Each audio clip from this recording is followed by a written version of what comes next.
Welcome to Startup Confidential, what industry insiders will never tell you that you need to know if you're building a consumer brand.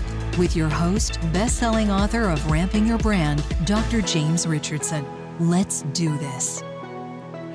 Welcome to episode 142, Planning Your ACV Build. Okay, this is going to get a little technical, folks, so have some coffee. In Ramping Your Brand, I talk about pacing your distribution as you scale, primarily through velocity growth along the journey.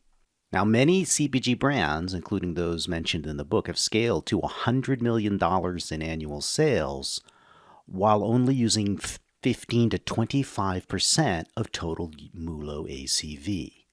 That is world-class skate ramp growth in most cases, because it takes doubling your velocity every year to restrain your distribution that much and still scale.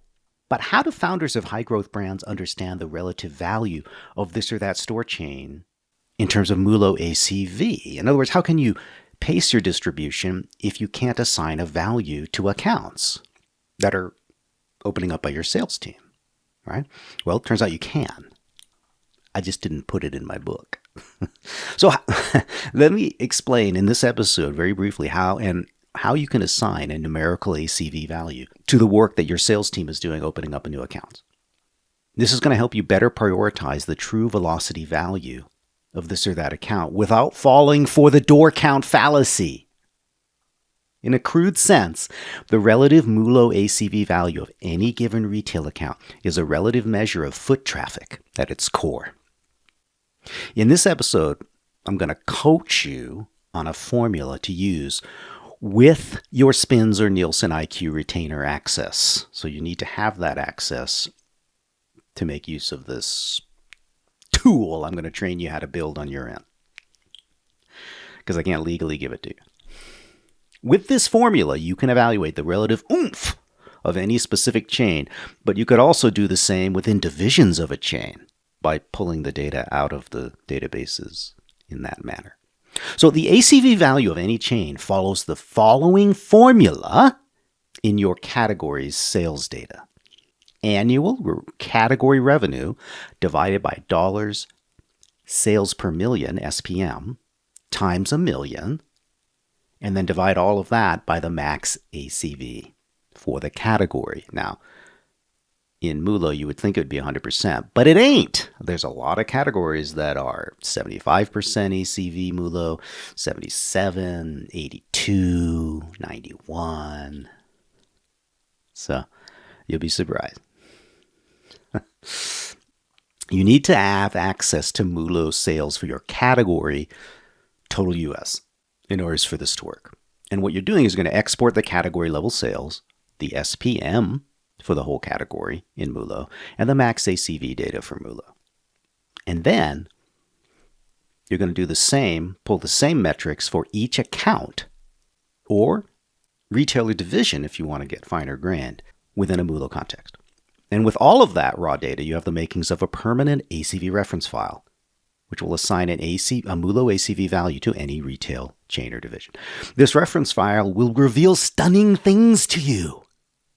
Like door count doesn't really say much about ACV. Duh, I've been saying that.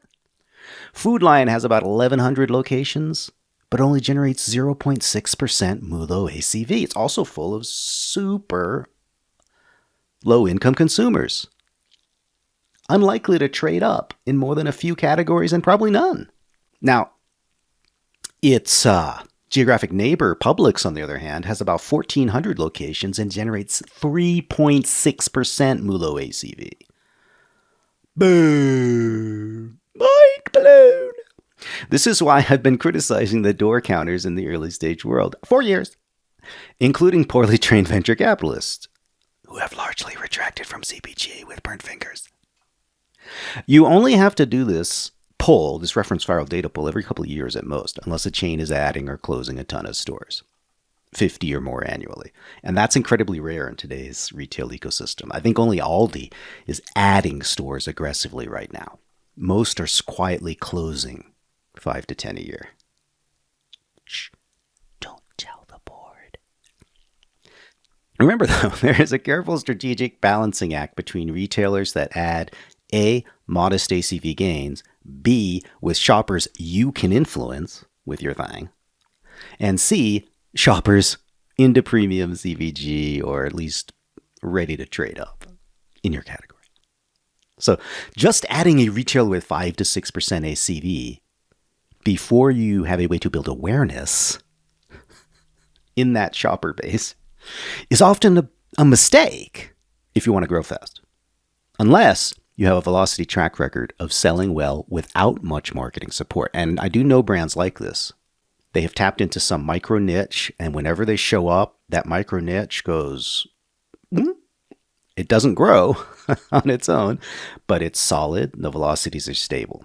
These are brands that truly are products that sell themselves, but they're generally only growing in low double-digit growth rates without marketing support. So they can grow slowly and add accounts in a paced manner, often because they don't have the capital to add them any faster.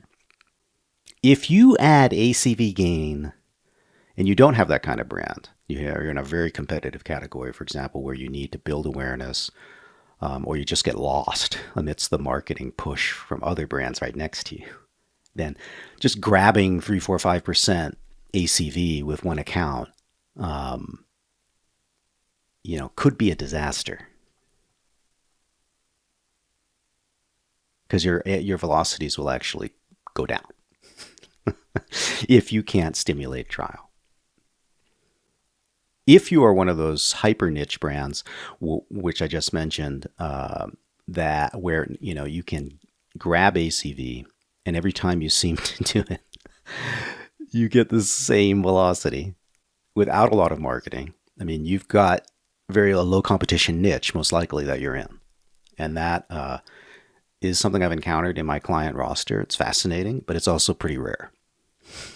It's not your average founder. Most founders are in highly competitive categories where if you suddenly add 5% ACV and you're not doing anything to build awareness with a professional marketing team, your national velocities will probably take a near-term hit before they resettle to the baseline they were on.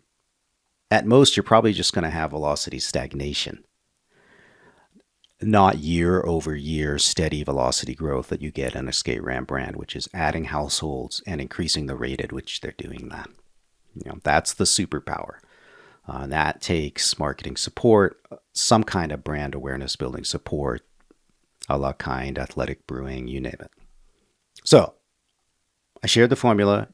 You can use it to pull data to build a reference file that will assign an ACV value to any chain or division. That helps you see the relative value of leads coming in if you're new to this industry.